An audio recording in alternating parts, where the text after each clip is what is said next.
Hello everybody. This is going to be I have no idea how to call this. This is going to be a video of me going through this and giving my opinion about everything. I know I've already done something similar with Sages, Chaz, and Nira, but this is going to be a bit more in-depth because, I mean, everything was coming at the same time, so we didn't really have time.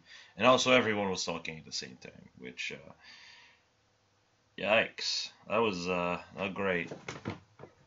So, let's go. I'm going to move ahead because FEH is uncomfortably taking a lot of time. Literally a minute of nothing happening. Yeah. This is going to take its own video, but boy oh boy, I sure love after combat if unit attack inflicts the following status on target and foes within 2 space of target through their next action, and not have the what happens is the following status. Genius.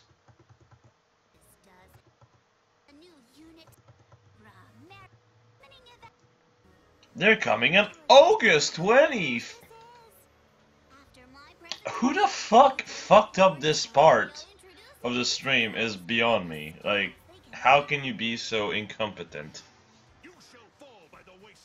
I'm so glad to see Ipe come back. Ipe does some of my favorite art style.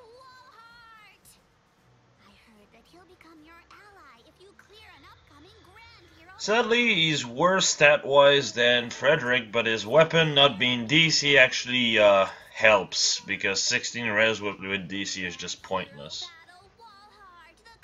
And DC weapons in general are kind of pointless nowadays.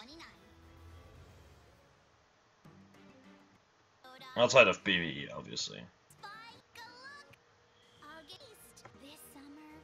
So, alright. That is kind of dope. We're getting a lot of orbs from this. Double XP and SP is, I guess, kind of a given. It's kind of what they throw at us whenever there's a celebration. That is nice. That's at 40 orbs, and considering my luck in the recent banners, oh, this is... thank you. I need everything I can if I want to have any chance of getting the legendary hero. Wonder if I'll even be able to get it. Sorry, I actually had to cut corner with sleep.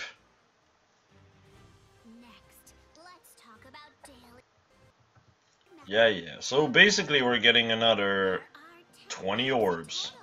Well, that's already 60 orbs confirmed.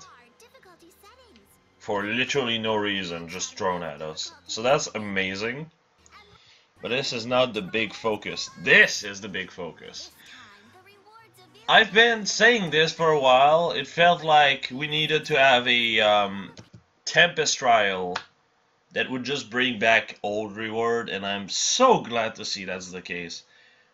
Tobin is not great, but he actually helps you with Armor Smasher. If you 5-star him, he can be extremely good as a AA counter to a lot of armored foes. Extremely useful counter for a free-to-play player. So if you do get him, I do suggest you upgrading him and upgrading his weapon to Armor Smasher. Maybe refine that as well. He will serve you well. He can kill most green armored unit in a single blow with little to no investment. It's actually amazing. Marth? Yay, +8 Marth. We haven't seen that guy in a while. Thank you, Fe, for that comment. Clive is underwhelming. Really, he is. But, I mean, it's great to see him back, if anything. Black Knight is fantastic, and he comes straight at 5-star. This is absolutely amazing. It seems that they're basically giving us the unit at 5-star if they have a unique weapon and their name is not Lucina, because we already got like three or 4 copies of her at 5-star, so yeah, who cares? But yeah, BK is absolutely amazing. Arden is insane. A lot of people consider, like, just throws him under the rug for whatever reason, but why do you do that? Arden is a monster. With Slaying Edge and something like Bonfire, they can act. This guy can literally just wall my George. There's no other character in this game that can wall my George any better than this guy. As stupid as this sounds, even unmerged. So yeah, this is kind of stupid. I might actually do a 5-star plus 2 of him because he's actually so good. I don't know if I'm actually going to go out of my way to build him, but we'll see. Joshua is kind of where they started to dwindle when it comes down to TT reward after Arden. But I mean, Close Death for free is definitely welcome, if anything. He's not a bad unit, I just want to stress that out. It's just, he's not great either. He's kind of like average. Anyway, moving on. This is really nice, and we might actually get to see more reruns, which is fantastic, honestly. Man, we haven't seen Marth in a very long time. I mean, the thing that makes me laugh is now we'll be able to have +8 Lucina or Marth, whatever. So if we do get another Tempest Trial where she just comes back, we can just +10 her now. Not me, because I keep sending the 4-star home because they're not worth my time, but details, right? This is also a pretty cool thing. I feel like I kind of want to see this happen a lot more times. I know I'm talking over FEH a lot, but honestly, FEH takes like a million years to say any fucking thing, so let's hype this up, even though it's basically like, I could boil it down to, you have a free summon every day for like 15 days. There you go.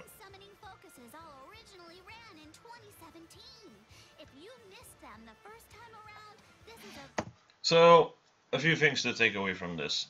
This is, those banners are going to be there for 24 hours, right? If you want a unit on the banner, unless you actually have the orb for it, and by having the orb for it, I mean having 100 orbs, do not, and I repeat, do not waste orb on them. The reason why I say this is, yikes, they are gone 24 hours after the release. So, yeah, no, don't do that. Now, on the other hand, you have Azura on a banner, which I believe has not been on a banner in a long time. You also have Eldigan on 2 banners. You have Minerva on 3 banners. You have a Life and Death banner before Soph existed, which is already a pretty solid thing. You have Effie also on a banner, which is kind of nice. You have Takumi on 2 banners, which is also pretty nice. You have Nephany on a banner, Elincia on a banner, Inoka on a banner. Like, there's a lot of good things here. But, like I said, what I would do is just do my free summon and dip out. I would like to see those kinds of banners just recycled every day. And I feel like this is kind of like them testing the water. I really hope that's gonna be what happens, because holy shit, that would actually be pretty nice. You know, just have something to show every day as a free summon thing. I don't know, that'd be cool. Anyway, moving on. Each daily summoning focus will be available for just 24 hours. So that means 15 days of summoning, starting on August 2nd. As always, you won't need to use any orbs the first time you summon. Wow, didn't know that. Bet you didn't know that, did you? Okay, this is one of the less fun part. Yay, update to Grand Conquest. Fantastic. Who cares? This is supposed to be an incentive so people would actually do something. People were already doing something to get to tier 25 because this is where most of the big stuff is hidden. This is where you get free orbs. This is where you get other stuff. So I feel like this is kind of like, well, on the bright side, either way, this is free feathers. Yeah. So if you can actually do well, you can just, I don't know, just do this every round and get an extra 3k feathers or so. So I guess it's definitely something to look forward to. Also, I love how everyone has a Japanese name and then you have unidentified flying object being Camilla. For whatever reason. I wonder what those names mean in English. Yosho! After a battle ends, you'll earn hero feathers based on the ranking you've earned during the battle. Yeah, okay, so 2k feathers is almost like a given.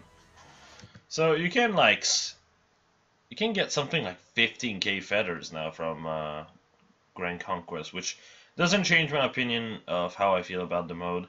The second, like, this is something that makes me laugh. I've actually rewatched my reaction I had with Sages on the last the last FEH Channel, and my reaction was just, and then I was reading the comment, and a lot of them were like, "Tell your friend to cheer up," and it's like, I do have a name, but all right, like, I'm not negative, I'm realistic, and then literally, I think what the day it came out, everyone's reaction became the same as mine. Well, it's almost like I have foresight and they don't, almost. Fucking hell. But whatever, right? Moving on. There are other changes too. The starting score for a conquered area will Now, vary depending on how many areas have been. this is a catch-up mechanic, and originally I just wrote it off, but this is kind of nice in a way because they basically have to waste a full crest worth of points if they want to catch up to how much you have, even if they can clear Infernal on auto battle, which is what I do personally. That's great, but area count 2 or lower is not gonna happen that often. 3 or 4 still not that often. And honestly, it doesn't solve the big problem, right? The big problem about those modes is it's incredibly imbalanced. What you end up finding is, okay, let's just put it that way. You have 3 teams. One team could have a full +10 team defending it. And then your team would have no merged unit defending it. Who do you think will win? A guy that has +10s probably has a full barracks of them, or at least friends that have them, so they can just like slap a bunch of +10 in there, and then it ends up being like, wow, that's it. This is like a laughing stock. I just destroyed this with no problem whatsoever. And then the other one going in will not be able to even clear Infernal. Like, this is rough. This is very rough. So, I don't know. It feels like it's a catch-up mechanic, but it feels also like it's too little. Too little, too late. Usually. If your army only controls a small number of areas, those areas will start off with a higher score, making them easier to defend. Even if you've got your back to the wall, don't give up. Oh, that was cringy. Begins August 1st. Oh yay, I can't wait. We already knew the date anyway. You'll be able to refine the weapons. For those that have been in the channel for a while, I did make a video concerning what I wanted the Asker Trio refines to be, and they literally managed to hit only one of the effect I had in mind. This is such a shame. My fucking god. We'll start with Alpha. Look, no one likes Triangle Adept. You're putting this on a unit with base 51 attack, Death Blow, and now Brazen Attack Death, so he hits 64 attack with his base kit. Why in God's name would you want to FTA? This is overkill. It doesn't really help you against green. Oh, and by the way, it just fucks you up against literally anything that is in green, which is not even a problem to begin with. Great, so you're better off refining him to like death, so you can hit Brazen easier. Fantastic. For those who actually didn't see that video, my idea for this guy was essentially Brash Desperation 5.5, the same way Lynn's Refine is essentially Brash Assault 5.5. So you can just run Desperation in his B slot and you still have the Seal slot open. The reason why I wanted to do this is because then he becomes a wall breaker with 65 attack and can just like double twice in a row if the enemy can hit back, which tends to definitely be the case all the fucking time the higher you go in arena, which means he would become a very solid fighter in long-term combat. Instead, what we got was Triangle Adept. I love the lack of thinking those guys had. Why in God's name do they think this is good? Refining the weapon adds these effects. Not only does he gain more power when his HP has dropped, but it'll make him extra effective against green foes. Which is pointless. It'll neutralize. Fancilier, this is the least bad of the three. God, that's depressing to say. Actually, no, not even. I'd say Alphonse is a better one. As sad as this is, purely because of the Brazen. The Brazen is absolutely amazing. You can combo 2 Brazen together, and then you hit 46 death, which is extremely bulky. And then you can just run a Brash set, and then maybe just like Brash Assault B slot with Desperation B slot. If he can live long enough to hit Brazen range, at least he will have a decent option here. Now, the reason why I say Fancilier is not great at the same time is, okay, my idea was very up there for Fancilier, so I am not surprised whatsoever they didn't pick it. But this is pointless. So you went from a threaten attack, or was it threaten attack? Maybe threaten death? Whatever, it was like a threaten 2 skill. They switched that out and then were like, let's just slap essentially Divine Naga's effect on it. The thing that is dead and buried, anyway. Like, one of the best thing about Divine Naga was it was countering the horse meta. It was making Blade Tome hit like shit, and it was literally amazing because it was coupled with a very high res unit. This is a low res unit, meaning Blade Tome might as well just still body her. Drive speed is extremely available, so whatever. Already there, that's a great start, right? Well, it goes worse. Blade Tomes are not exactly there that often anymore, and drives tends to be what people use, not actual buffs. The only buffs used in high tier arena are rallies, double rallies, purely for score.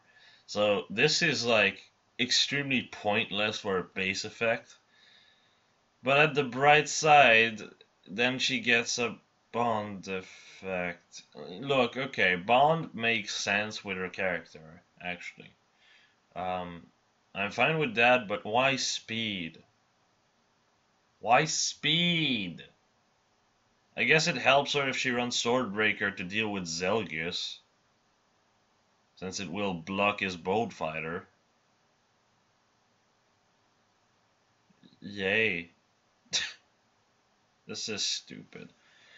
Like, I don't know, it feels like bond skill should be on units that are meant to be tanks.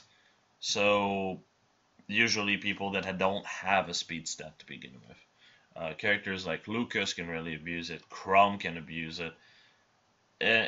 Instead of that, what we get is just on a unit that is meant to be an attacker with that speed stat. Why?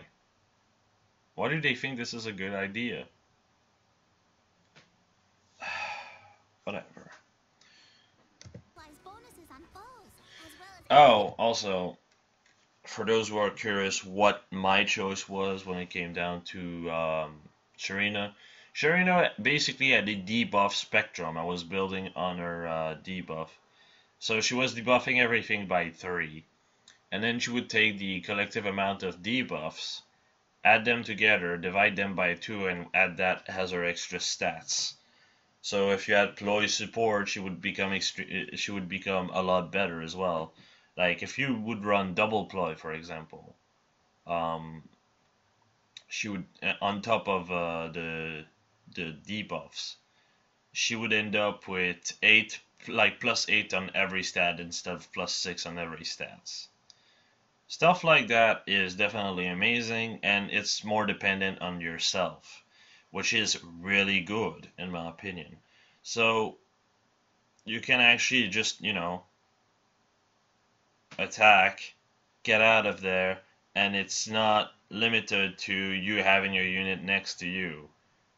But, oh well. Like, Bond makes sense, but it feels like they went for one of the worst Bond possible for her. Attack def would have been absolutely amazing here. Speed just feels pointless. I feel like she even already has enough speed to just block Bolt Fighter anyway, since most Bolt Fighter Zelgius run attack plus rather than speed plus, and yeah. Oh well, whatever, right?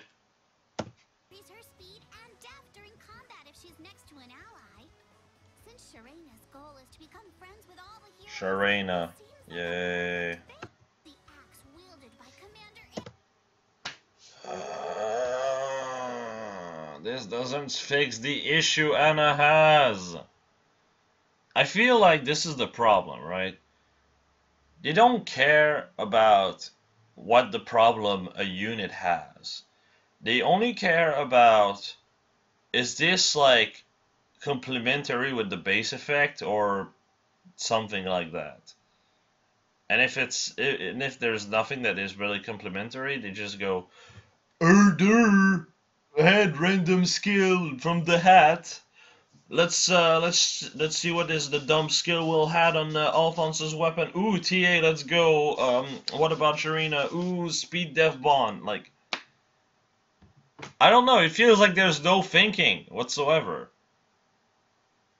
Oh, great. So now escape route is 3 instead of 2. All right, I was expecting that much.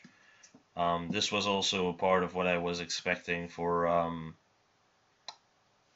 Anna's Were Fine. That was also part of Anna's Were Fine, so I guess they did hit 2 good things, which were both base effect, which is depressing. And then the other one is reverse guidance, that works on everything. So fly formation, but works on everything, I guess.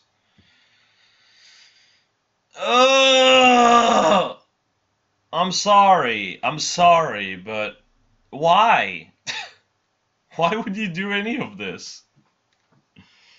Anna's big problem is that her attack stat is 29, so even with a legendary weapon, she hits 45 attack, right?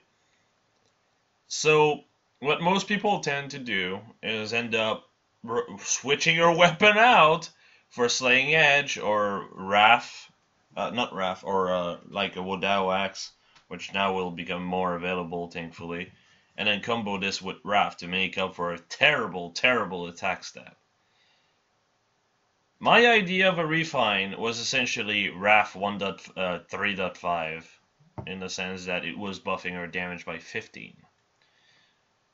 One specking, and also giving her a charge, which means she would be able to run stuff like Glimmer or Moonbow and insta-proc it because of double Wrath, which would have been cool and actually given her some damage output without being broken. Most of the idea I had for Asgard Trio were okay at best to actual usable units, but I didn't want to actually give too much to them because obviously, but at the same time I wanted to give a good deal to them because you can't merge them, right? Instead we get this. Look, I have extra mobility. Isn't that great, Mom? It doesn't mean shit if you teleport and do 0 times 2 to the enemy all the fucking time, right? Or like at best less than 10 damage a swing. Which is a shame because Anna was actually the best of the 3 near launch, in my opinion, purely because of her speed stat, coupled with decent attack. Then it became Sharina, because Sharina actually has like good buffing capability. She was basically Erica / Ephraim before they came in. But then after that it was like, who cares? Just who cares? Like, Anna just got power crap left, right, and center, and all they're giving her is a bit more mobility, which doesn't do shit to fix anything. I feel like Aya should hire me because I come up with better idea in like 3 minutes than they do in a fucking year. Oh please, I don't want to hear your cringy comments. Okay, this is a problem, in my opinion. Now, you got Arena Crown ×1. Here's what I'm hoping. I'm hoping this is just basically something you get for staying in Tier 20, essentially. Since this is not exactly Tier 21, this is Tier 20.5 or whatever. I hope it's not a resource that is used on anything ever. Because if it is, this is like the most cuntish thing to do, in my opinion. Like, please don't do this. Please don't do this. Please don't fucking do this. Now, if it's purely cosmetic, sure, whatever. I don't care. I really don't. It doesn't affect me whatsoever, and it doesn't affect anyone anyway. So, moving on. This is not the part I dislike. The thing I dislike is this. What's this? You don't have a focus that's good, so you're forced to use the Asker Trio, who we gave a refine that was almost worse than what they started with, outside of Alphonse. Yeah.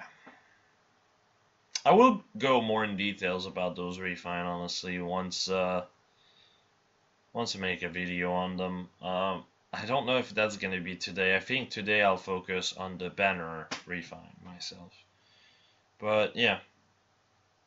Alright. So, yeah, this is a stupid idea. All it means is you have less control over your score than you did before. Before you could just be like, okay, so I'm going to go this, right?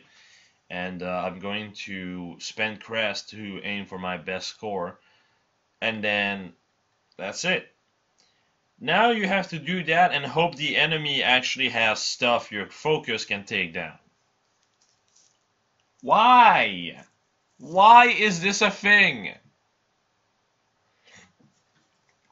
All the time the bonus unit is only a liability. Like the last time a bonus unit was actually something I like to use, that was Linus. And if you remove Linus, it was literally nothing. Like, I haven't had something that was fun to use as a bonus unit outside of Linus. Because Linus could hit so much attack, have so much decent speed, have actual insane speed when in brazen range. Like, there was actual good stuff I could do with him, but now? Fuck me if I have to focus myself on getting kills with a shit unit, right?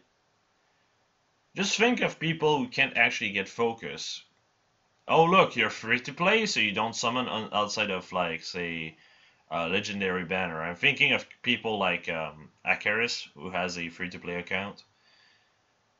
How the fuck are you going to compete for, like, normal arena to stay in tier 20 if you have to waste your time using characters like um, Alphonse, Sharina, or even worse now, Anna. Like, Anna is the worst off of the three. She can't kill shit to save her own life. I'm just... Why? Why? Why? Why? This is just a kick in the teeth for free-to-play player, in my opinion. It's a bad idea. It's a really bad move and should not have been a thing to begin with. Yeah, shut the fuck up. This is actually stupid. Now, this is the thing I wanted to talk the most, and the whole reason I actually made a video. This could actually be a really cool mode. It has a lot of potential. So, this. That's pretty easy, that's no problem. Obviously this is going to give you the resource you need. So, alright. Two things here.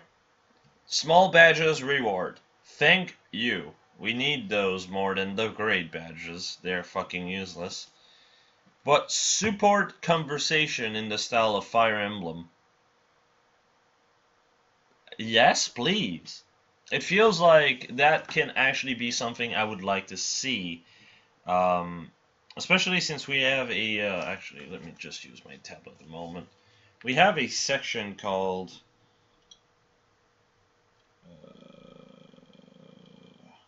event recap, so we can probably just slap the seasonal... Not seasonal, the supports here. Like, right now, those 4 units, it's a fucking shitfest for this. Like, who cares about the support with Maribel, Libra, Sumia, or Olivia? Those characters already come from a game that's heavy on supports. Do we really need more? No, we don't. But there are other games, obviously, and games like FE1, 3, 4, and 5, who literally doesn't have support. 2 doesn't have support, but it has a remake that actually has support. I don't know about 1 and 3, if they have like a support system in their remakes. But more would still be welcome in their case, in my opinion.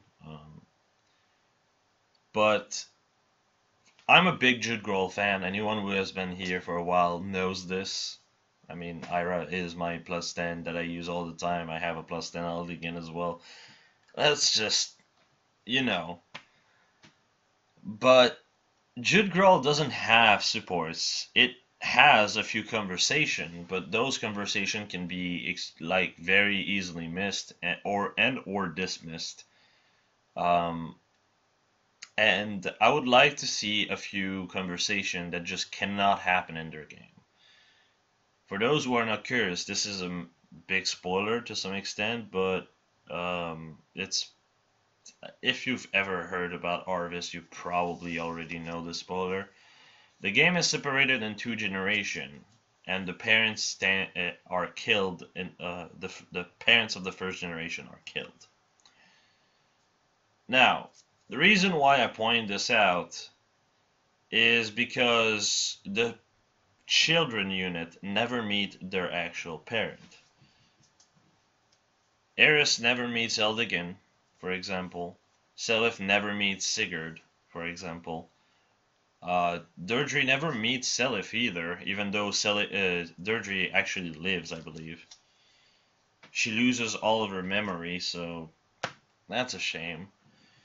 Like, it's pretty depressing to some extent, but I really, really, really would like to see,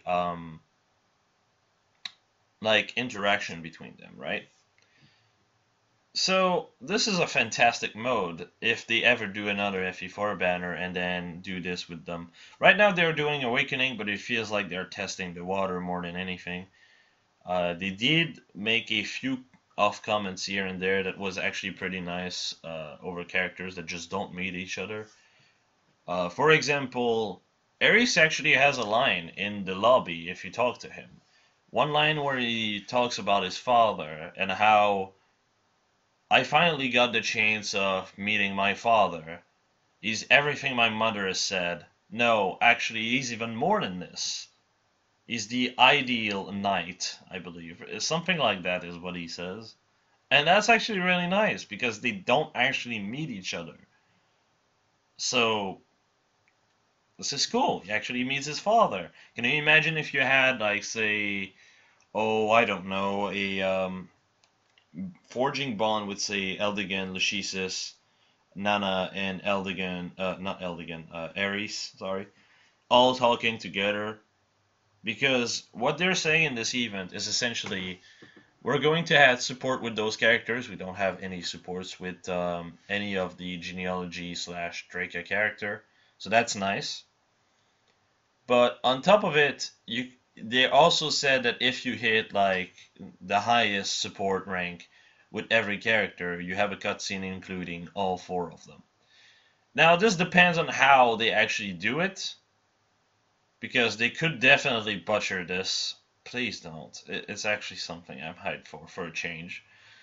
And you could have cutscenes like with characters interacting together. Just imagine like Eldigan talking to his son, Lachesis talking to her daughter. Though I believe the Lachesis does speak with Nana.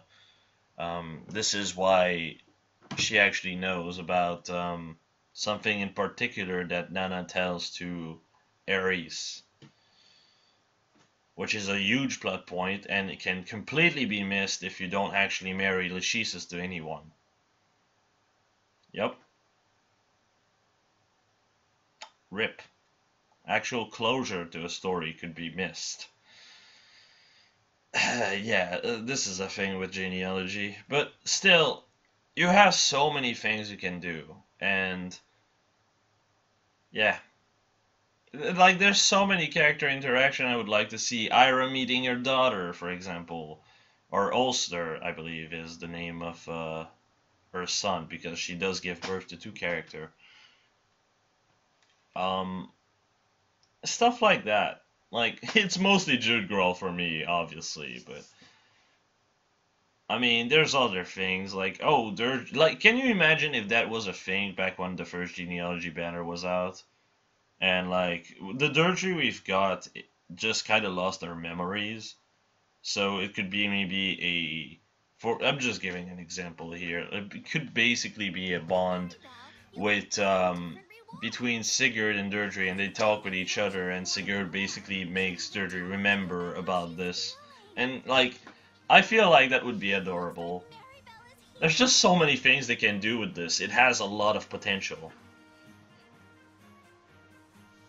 Oh, hey, Fed the cut blocker, but whatever. I just really hope they pull this off properly. Please. There's just... like, the mode itself looks good. It's 14 free orbs. You also get free rewards if you actually, like, score well. This. That would be dope.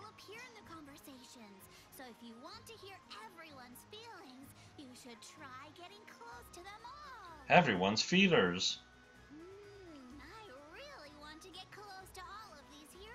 I love the Pope hat, but yeah, there's just so many things they can do with it. It has a lot of potential, and I'm actually really hyped for this mode.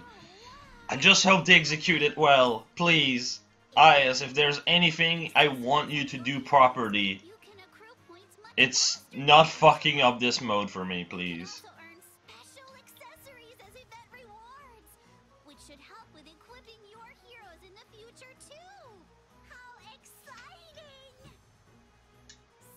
This is actually exciting. Sometimes the heroes are of the period. This time Maribel is of her own period. Woo! The first round of the new Foraging Bonds event begins July 23rd at midnight Pacific time. Honestly, I'd say this FEH Channel is probably my favorite so far. Purely because this mode actually looks really good. Now, I might be overhyping this a bit. Yeah, like I said, 14 free orbs. You might even get more from the reward itself of the mode, which, hell yeah, like, more orbs the better, right? Everyone will receive 20 orbs. And obviously this is also nice. Celebrate the first round of this new event. You'll need to log in during the period on Oh screen. boy, you'll have to actually play the game in a 2-week period. Jesus Christ. I can't wait. Oh wait, this is actually going to overlap with Grand Conquest. That's fun. Today's broadcast. If it's hot, hot, hot where you are, like it is here, don't forget to try and stay cool. I do hope you're looking forward to. Okay, so there's nothing else. So yeah, Forging Bond I'm really looking forward to. I also can't wait to see BK back for a lot of free-to-play player. This is really nice. I've heard a lot of people missing a lot of those Tempest Trial unit. Actually having a shot to get them back is actually really good. So yeah, those were my thoughts on the FEH Channel. There's really not much else to cover here, and it's already 41 minutes. Oh my god, kill me. I hate the fact everything I make is so long. I hate it because I never expect anyone to actually watch them fully. But yeah, those, those were my thoughts on the mode. I just hope they don't fuck it up, right? Right? I know this is weird for me to sound hyped. I'm not the type of person that gets hyped a lot. A lot of things just end up being like, yeah, okay, no, sorry, I can see through the bullshit. This is not going to be a good thing, but this is actually something I feel like they can pull off. Echoes did have decent enough supports, so my hope in them making supports that don't suck ass is definitely there. As long as Treehouse doesn't fucking exist to fuck our day up, we should be fine. Right? So, yeah. Here's hoping. Anyway, I'll see you guys later. As usual, Discord will be in the description if you wish to talk with me. Have a good one.